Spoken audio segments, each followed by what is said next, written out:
அன்பான faith boosters family, இன்றைக்கு நம்ம பார்க்க போகிறது இயேசு கிறிஸ்துவின் முகத்தை பற்றி.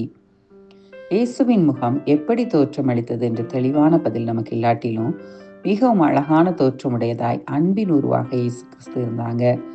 1ஆம் நூற்றாண்டில் யூத மனிதர்கள் தாடி வைத்திருந்தது பழக்கமாயிருந்ததால் அப்படியாய் அவரும் வைத்திருக்கலாம் என்று நம்பப்படுகிறது. இயேசுவும் மற்றொரு சீஷரும் கிட்டத்தட்ட ஒரே மாதிரியாக இருந்ததால் தான் யூதாசை காட்டி கொடுக்க கேட்டுக்கொண்டதாக சொல்லப்படுகிறது. வேதாகமத்தின் அடிப்படையில் ஒரு சில காரியங்களை பார்ப்போம். முதலாவது, மறுரூபமாக்கப்பட்ட முகம். மத்தேயு 17:2 தாபோர் மலையில் அவர்களுக்கு முன்பாக மறுரூபமானார். அவர் முகம் சூரியனைப் போல பிரகாசித்தது. அவர் வஸ்திரம் வெளிச்சத்தைப் போல வெண்மையாயிற்று. மிகவும் வல்லமையுள்ள அவருடைய முகம் சூரியனைப் போல பிரகாசித்ததை சுற்றிலும் இருந்த பேதுரு, யாக்கோபு, யோவான் கண்டதை நம்ம பார்க்கிறோம்.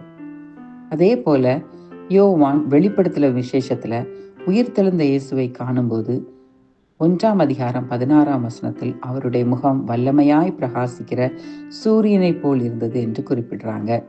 அவருடைய முகத்துல ஒரு பிரகாசம், ஒரு பிரைட்னஸ், தேவனுடைய மகிமை இயேசுவின் முகத்தில் பிரதிபலித்தது. 2ஆவதாக, மரணத்திற்கு ஆயத்தமான முகம். அவ்வளவு மகிமையான முகத்தை உடையவர் தன்னை பாடுபட ஒப்படைத்து லூக்கா 9:51 எருசலேமுக்கு போக தமது முகத்தை திருப்பி என்று வாசிக்கிறோம். தாமாகவே முன்வந்து நமக்காக தம்முடைய முகத்தை திருப்பி தம் மரணத்தை மேற்கொள்ள ஆயத்தமாகிறார். சர்வ வல்லமையுள்ள அவர், பிதாவின் மகிமையை முகத்தில் பிரதிபலித்த அவர் தம்முடைய முகத்தை திருப்பி சர்வ உலகத்தின் பாவத்தையும் சுமந்து தீர்க்க தன்னை ஒப்பு கொடுக்கிறத பார்க்கிறோம். 3ஆவதாக, வியாக்குலப்பட்ட முகம். மத்தேயு 26:39 சீஷரை விட்டு சற்று அப்புறமாய் போய் முகங்குப்புற விழுந்து ஜெபம் பண்ணுறதை பார்க்கிறோம். பிதாவை விட்டு இந்த பாத்திரம் பிரியக்கூடுமானால் அதை எடுத்து போடும்படியாகவும், ஆனாலும் தேவனுடைய சித்தத்தின்படியே ஆக கடவுது என்று ஜெபம் பண்ணும்போது அவர் முகங்குப்புற விழுந்து தன்னை முழுவதுமாய் தாழ்த்தி இந்த மரணத்திற்கு, பிதாவின் சித்தத்திற்கு தன்னை ஒப்பு கொடுக்கிறார். 4ஆவதாக, நிந்தனைக்கு ஒப்பு கொடுக்கப்பட்ட முகம். மத்தேயு 26:67 அப்பொழுது அவருடைய முகத்தில் துப்பி அவரை குட்டினார்கள், சிலர் அவரை கன்னத்தில் அறைந்து. கொடூரமான ஒரு நிந்தைக்கு தன்னை ஒப்பு கொடுக்கிறத நம்ம பார்க்கிறோம். சிலர் அவரை குட்டவும், சிலர் அவருடைய முகத்தில் துப்பவும், கன்னத்தில் அறையவும் தன்னை ஒப்பு கொடுத்தார். கொடூரமான இழிவான இந்த செயல்கள் மகிமையின் ராஜாவாகிய அவர் தன்னுடைய முகத்தில் ஏற்றுக்கொண்டார். ரோம போர் சேவகர்கள் சித்திரை செய்து கொள்வதில் மிகவும் பெயர் பெற்றவர்கள். அவரை கட்டி வைத்து சாட்டையால் அடித்தார்கள்.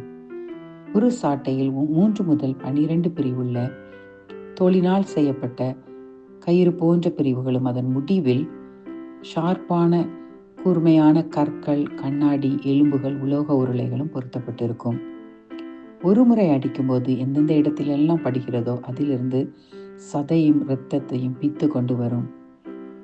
ஏசாயா 52:14 மனுஷரை பார்க்கிலும் அவருடைய முக பார்வையும், மனுபுத்திரரை பார்க்கிலும் அவருடைய ரூபமும் இவ்வளவு அந்த கேடு அடைந்தபடினாலே அவரை கண்ட அநேகர் பிரமிப்படைந்தார்கள் என்று எழுதப்பட்டிருக்கிறது. அப்படியாய் அவர் அடையாளம் கொஞ்சம் கூட தெரியாத அளவுக்கு முழுவதுமாய் உச்சந்தலையிலிருந்து உள்ளங்கால் வரையிலும் அந்த சாட்டையினால் அடித்த அடியில அவருடைய சதையும் இரத்தமும் பீந்து அங்கங்கு இரத்தம் வழிந்து கொண்டிருந்தது. முகத்தில கூட அநேக அடிகள் பட்டிருக்கலாம் என்று எண்ணப்படுகிறது. அதே போல தலையில் வைக்கப்பட்ட முள்முடியிலிருந்து இரத்தம் முகம் வழியாக வழிந்தது.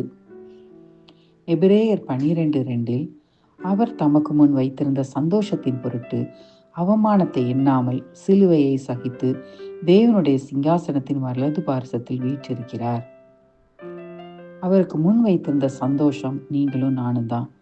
அவருடைய ராஜ்யத்தில் நாம் பிரவேசித்து அவரோடு கூட ஆளுகை செய்வது.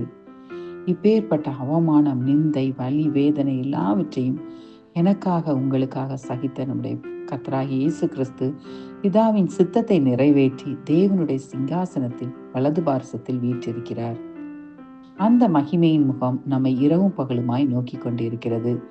என்னாகமம் 6:24-26 கர்த்தர் மோசேக்கு இஸ்ரவேல் புத்திரரை ஆசீர்வதிக்கும்படி சொல்லியதில், கர்த்தர் தம்முடைய முகத்தை உன்மேல் பிரகாசிக்க பண்ணி உன்மேல் கிருபையாயிருக்க கடவர்.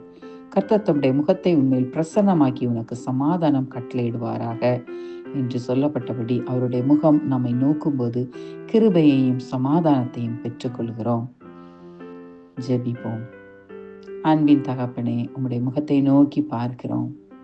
எங்களுக்காக சகலத்தையும் ஏற்றுக்கொண்டீங்க. நன்றி ராஜா. எங்களுக்காக பரலோக ராஜ்யத்தின் மேன்மையான சிங்காசனத்தில் வீற்றிருக்கிற நீங்க, நாங்க அங்க வரும்படி வழியை ஏற்படுத்தி கொடுத்தீரே. உம்முடைய முகம் எங்கள் மேல் பிரகாசிக்கட்டும். உம்முடைய கிருபையும் சமாதானம் எங்கள் மீது தங்கட்டும். உடைய நாமத்தை மகிமைப்படுத்துங்க. இயேசுவின் நாமத்தில் பிதாவே, ஆமென். இந்த வீடியோ உங்களுக்கு பிடிச்சிருந்தால் ஃபெய்த் பூஸ்டர்ஸ் சேனலை சப்ஸ்கிரைப் பண்ணுங்க, லைக் அண்ட் கமெண்ட் பண்ணுங்க. உங்களுக்கு அறிமுகமானவங்களுக்கும் ஷேர் பண்ணுங்க.